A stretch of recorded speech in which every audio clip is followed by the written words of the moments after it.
As weeks turned into months, Emily, Daniel, and Jake found themselves spending more time together. Sometimes they studied at the library, and other times they played soccer in the park after school. Slowly, other classmates noticed the change as Jake joined their games and shared stories. One sunny afternoon, Emily invited Jake and Daniel to her backyard for a picnic. Her mom set out sandwiches, sliced apples, and fresh lemonade. Jake looked at the delicious food and shyly said, "Thank you." It was the first time he had ever been invited to someone's house for something fun. They laughed together and talked about their favorite animals. Jake loved wolves and shared a story about how wolves travel in packs so no one is lonely. At school, Mrs. Carter observed the transformation. She smiled as Jake raised his hand during class and helped collect homework from the other students. He didn't scowl as much, and sometimes he even gave a little wave as he walked into the room. People can change when they're given kindness, Mrs. Carter whispered to herself. One day during art class, the teacher announced a group project. Each team had to make a poster that showed what friendship meant to them. Emily, Daniel, and Jake were in the same group.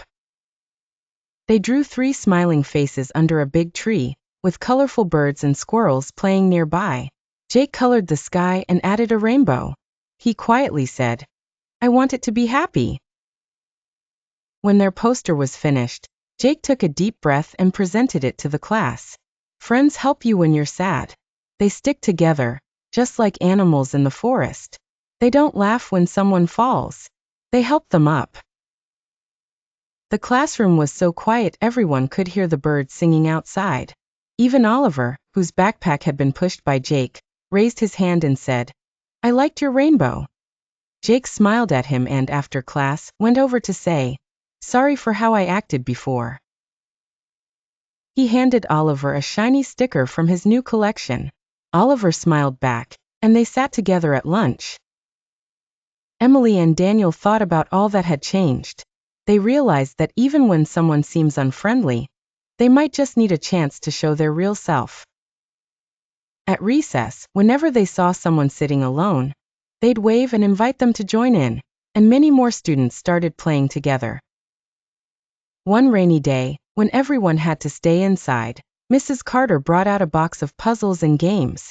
Jake sat in a circle with Emily, Daniel, Oliver, and other classmates.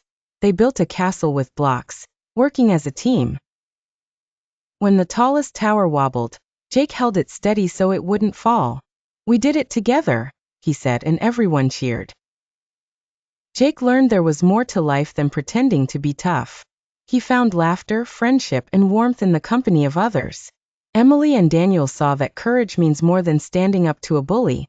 It means showing kindness, even when it's not easy. As bedtime came each night, Emily thought about how kindness had changed her school. Daniel dreamed of soccer games with everyone playing happily, and Jake, in his quiet room, hugged his new rainbow poster and felt thankful for friends who believed in him.